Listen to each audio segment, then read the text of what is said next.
todas las iglesias son importantes. Y no es todo malo. Porque siempre usted ve que dice, yo conozco tus obras, pero tengo contra ti que... Pero ¿verdad? Ahí es donde viene... También tiene una promesa para ellos. Pero Sí. ese es lo curioso. Él le tiene una promesa a cada una, a pesar de todas las quejas que Dios tiene de esa iglesia específicamente, Dios le tiene una promesa. E inmediatamente después de esa promesa, que son, por cierto, son distintas para cada una, aunque usted no lo crea, hermano, todas esas promesas están contenidas en la tradición judía. Apocalipsis viene del griego, y como usted lo ve allí, Apocalipsis, él significa literalmente sin develar. O sea que estaba como, es algo que está cubierto y que nadie lo ha destapado, descubierto, ¿ok? Sino que él está vedado para las personas. Pero no es la primera vez que aparece esa palabra. A veces nosotros pensamos, bueno, Apocalipsis aparece solamente, o Apocalipsis como fue traducido, aparece en el Nuevo Testamento. Yo quisiera que buscáramos Miqueas, capítulo 7, versículo 15. ¿Por qué el libro de Apocalipsis está íntimamente ligado con el Éxodo de? Porque dice que así como pasó en Egipto, así mismo el Señor las revelará nuevamente. Sin embargo, hermanos, yo quisiera a usted mostrarle o decirle que para el pueblo de Israel Apocalipsis no quiere decir fin del mundo. Porque la idea nuestra, hermano, es que cada vez que nos dice Apocalipsis, que se nos mira a la mente bastante el fin del mundo, ¿verdad?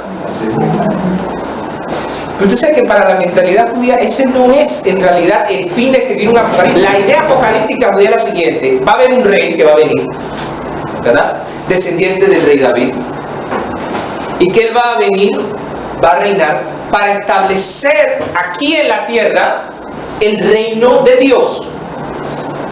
¿Y en qué consiste ese reino de Dios? En que todas las personas hagan la voluntad de Dios. Pero como este mundo está siendo gobernado por el ser humano que se encuentra corrupto, lleno de pecados y demás, ese ser humano que está aquí en la tierra y que en realidad no le gusta que le gobierne, ¿qué está haciendo? Se opone al sistema del reino de Dios. Entonces empieza una lucha, no de Dios, en medio de esa lucha entre lo que sería, vamos a decirlo así, entre el mismo ser humano que no quiere aceptar la voluntad de Dios y aquellos que sí desean instaurar el reino. Dios envía una serie de situaciones en esa época, ¿verdad?, que van a gestar el momento en el cual van a hacer que ese reino se aproxime, llegue, irrumpa. O sea, es decir, que va a venir muchos rabinos habían hablado que él va a venir con fuerza y que él va a irrumpir dentro de la historia humana para traer, ¿qué cosa? El gobierno de Dios. Pero para que eso suceda, cosas tienen que suceder antes. Pero el fin de la apocalíptica judía no es predecir el futuro. Al libro de Apocalipsis, hermanos. Capítulo 1.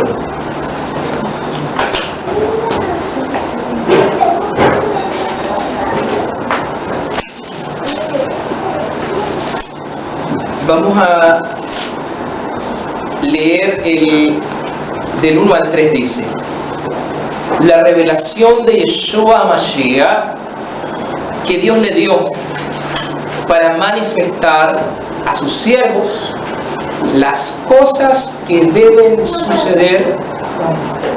¿Suceder cuándo? Pronto. Y la declaró enviándola por medio de su ángel a su siervo Juan, que ha dado testimonio de la palabra de Dios y del testimonio de Yeshua Mashiach y de todas las cosas que ha visto. Bienaventurado el que lee y los que oyen las palabras de esta profecía y guardan las cosas que en ella escritas, porque el tiempo está cerca. El versículo 3 dice: bienaventurado el que lee, el que oye y el que guarda. Quiere decir que hay tres tipos de personas, hermanos. Y para aquel tiempo las había, y para este tiempo también hay. Aquellas que leen simplemente el texto, oír. Y aquí también podemos entrar en discrepancia de oír y escuchar, que son dos cosas muy distintas. Pero aquí yo veo, en realidad, aquí el problema es la traducción de la palabra del griego, ¿ok? Pero aquí ese oír implica que yo entiendo, ¿ok? Pero no simplemente quedarme en entender. Dice que la última cosa que usted tiene que hacer es guardar. Yo, Juan, vuestro hermano y copartícipe vuestro en la tribulación del reino y la paciencia de Yeshua Mashiach, estaba en la isla de Patmos por causa de la palabra de Dios y el testimonio de Yeshua Mashiach. Yo quisiera hacer aquí un alto, hermanos, porque siempre se ha hablado y se ha dicho que todo es fácil, que la iglesia no va a pasar por la tribulación. Miren lo que Juan está diciendo. Yo soy copartícipe ¿de qué? En la tribulación. Juan estaba en el Espíritu, y no es la primera vez que alguien está en el Espíritu. El propio profeta Ezequiel, en el capítulo 37, antes de recibir la visión del Valle de los Huesos Secos, dice que el Señor se lo llevó en espíritu a ver ese lugar. Mire, hermano, el día del Señor que está allí es el día final, es el día del juicio. Quiere decir, hermanos, que Juan fue trasladado en ese preciso instante al futuro que usted y yo todavía no hemos vivido, todavía, porque ninguno de nosotros ha estado presente, pero Dios lo llevó a verlo con sus propios ojos, igual que a Ezequiel también lo llevaron a verlo. Ese valle de los huesos secos que el Señor se lo llevó en espíritu, él estaba viendo 1948, hermano. Israel renaciendo y convirtiéndose en Estado. O sea que Ezequiel vio el valle de los huesos secos, levantándose un pueblo en medio de un holocausto. Él lo vio, solo que lo explicó de otra manera, ¿verdad? Quiere decir, hermanos, que todo lo que Juan vio aquí es lo que sucederá en el día del Señor. Fue trasladado allí.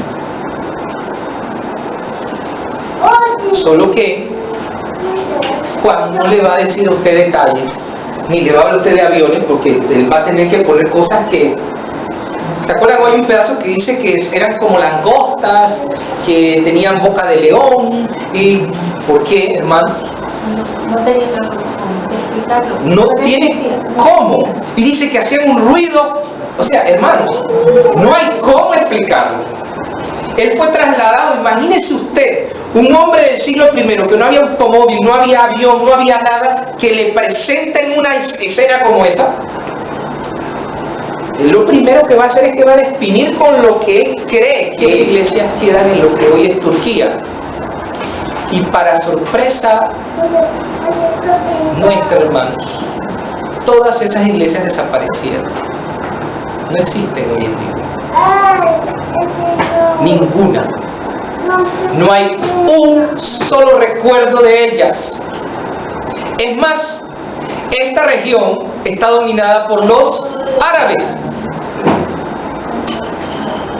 O sea, que el grupo mayoritario donde estaban esas iglesias son árabes hoy. Pero es lo que Yeshua dice: si no haces esto o aquello, ¿qué va a pasar? Voy a quitar tu candelero. Sí, hermano, que este mensaje de las iglesias era para la iglesia de Éfeso de aquel tiempo, y el mensaje también es para las iglesias de este Bien, este es el misterio del candelabro de Apocalipsis. Tiene que ser el mismo diseño del templo, ¿verdad? Y es de una sola pieza. Si es de una sola pieza, hermano, yo no lo puedo desmontar. Es más, no puedo decir que un brazo es independiente del otro. O sea que son todos en una misma estructura. Es decir, hermanos, que las 7 iglesias están interconectadas. No se pueden separar. Yo no puedo decir que quiero ser Filadelfia solamente, sino que yo tengo que ver a las 7. Es decir, hermanos, cuando Yeshua habla del misterio de las 7 iglesias, es que son 7 características que va a tener la iglesia, que tenía la iglesia de aquella época, pero que las va a tener en los días. Las estrellas no están juntas al candelabro, ¿verdad? El candelabro sí está junto, pero las estrellas no están en el candelabro, pegadas al candelabro. O sea que el mensaje que Yeshua nos quiere dar es el siguiente: que las iglesias dependen entre sí, pero los que los dirigen son independientes. Porque cada pastor tiene que dar cuenta de su... La iglesia era la más grande de esa región del Asia, pero estaba inmersa en un lugar donde había una cantidad de idolatría y de ocultismo, y aún así ella estaba luchando con eso. Ahora entienden por qué el propio Juan dice: yo conozco tus obras y sé que has trabajado duro. Ahora entienden por qué había trabajado duro esa iglesia. Estaba en medio de la idolatría y en medio de la hechicería.